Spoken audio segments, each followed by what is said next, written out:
black artist or every black actor gets to a certain point, gets taken out. Whether it's Michael or Crosby or R. Kelly or Prince, they all either die under mysterious circumstances, Nipsey, or they become troubled and die of an overdose or some medication, or they get done for some sex crimes or whatever. I mean, in R. Kelly's case, every single one of those children were basically sold to him, allegedly sold to him by their parents.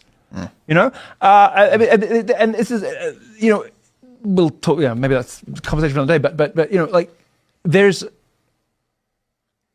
so much of that in the entertainment industry, but there are no prosecutions of white artists. There are no prosecutions of country artists.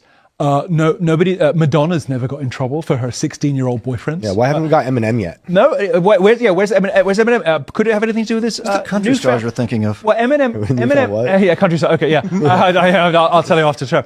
No, I mean, Eminem woke up one day an angry lesbian, and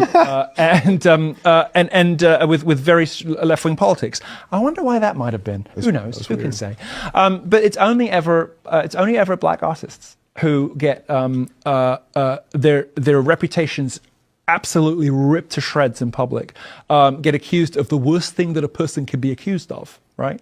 And always when they get a little bit too big for their boots, a little bit too outspoken, a little bit too edgy, or a little bit too quote-unquote uncontrollable, when they won't take their meds, when they won't do as they're told, when they won't shut up about Israel, when they won't shut up about contracts, when they won't do as the establishment and as the architecture, the machinery of the industry wants them to do, suddenly they're guilty of underage sex with kids, people trafficking, all the rest of it.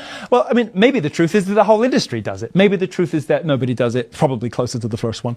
But these selective prosecutions, I'm not a big, like, civil rights, let's defend black people for the sake of it guy. You know, I don't even really care for the music that much. I like Ye as a singular instance because he's an artist in a slightly different league and a different caliber than the rest of them. I don't really listen to the music from the rest of that genre, to be honest with you.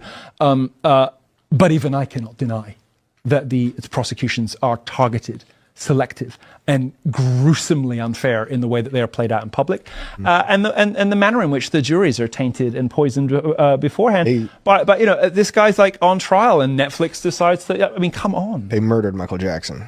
100%. And they murdered someone gave Prince fentanyl. They murdered Michael Jackson after he started talking about Jews. And I'm not going to say that what he said about them was right or wrong or whatever, but it is a fact of history that, first of all, they released the recordings of a phone call where he was complaining about Jews in some not very pleasant language. And I think he had a similar problem with Jewish people that sort of universalized to Jewish people in general, which every